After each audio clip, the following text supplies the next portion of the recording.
तो नमस्ते बच्चों। अब हम पढ़ते हैं कक्षा 8 का तृतीय पाठ का योग्यता विस्तार, जो कि बहुत ही महत्वपूर्ण चीज़ है। जो तैयारी करने वाले हैं कंपटीशन की, उनके लिए भी चीज़ अच्छी ज्ञानवर्धक, यानी कंपटीशन के हिसाब से बहुत ही आवश्यक चीज़ है ये भी। तो देखेंगे योग्यता विस्तार है, योग्यता विस्तार। और इसमें देखें, इंटरनेट ज्ञान का महत्वपूर्ण स्रोत है। इंटरनेट के माध्यम से किसी भी विषय की जानकारी सरलतापूर्वक मिल सकती है। सिर्फ एक क्लिक द्वारा ज्ञान के विभिन्न आयामों को छुआ जा सकता है। यह ज्ञान का सागर है, जिसमें एक बैक्टीरिया जैसे सूक्ष्म जीवाणु से लेकर ब्लैक होल तक, राजनीति से लेकर व्यापार तक, अंतर्राष्ट्रीय संबंधों से लेकर वैज्ञानिक चरमोत्कर्ष तक की सूचना प्राप्त हो जाती है। सामान्यतः हमें किसी भी जानकारी के लिए पुस्तकालय तक जाने की आवश्यकता होती है, पर अब हम घर बैठे उसे प्राप्त कर सकते हैं। यह एक सामाजिक प्लेटफॉर्म है, जहां हम दुनिया के किसी भी कोने में बैठे लोगों से किसी भी विषय पर विचार विमर्श कर सकते हैं।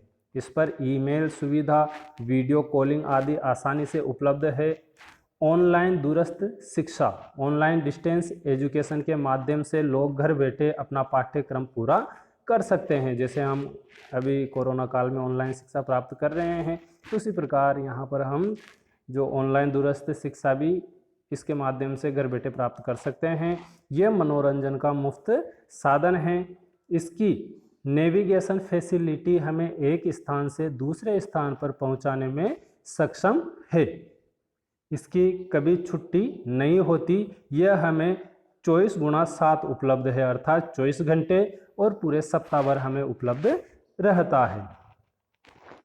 फिर नंबर 1 है अनेक शब्दों के लिए एक शब्द। ज्ञातुम इच्छा, और इसके लिए एक शब्द है जिज्ञासा, जिसका अर्थ होता है जानने की इच्छा। फिर है कर्तुम इच्छा, तो एक शब्द है चिकीर्षा, जिसका अर्थ होता है करने की इच्छा। फिर है पातुम इच्छा, तो एक शब्द में इसको कहेंगे पिपासा, जिसका अर्थ होता है पीने की इच्छा। फिर है भोक्तुम इच्छा, एक शब्द में इसको बुभुक्षा कहते हैं, जिसका अर्थ होता है खाने की इच्छा। फिर है जीवितुम इच्छा, जिजीविषा, जिसका अर्थ है जीने की इच्छा। गंतुम इच्छा, जिग्मिषा, जिसका अर्थ है जाने की इच्छा। फिर नंबर 2 है तुमुन प्रत्यय के बारे में है इसमें। तो तुमुन प्रत्यय में तुम शेष बचता है।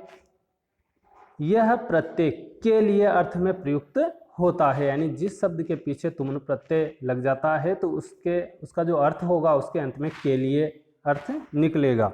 जैसे क्री प्लस तुमुन, तो शब्द बनेगा करतुम, और जिसका अर्थ है करने के लिए। उसी प्रकार दा प्लस तुमुन, शब्द बनेगा दातुम, जिसका अर्थ होगा देने के लिए। खाद प्लस तुमुन, शब्द बनेगा खादितुम, जिसका अर्थ खाने के लिए।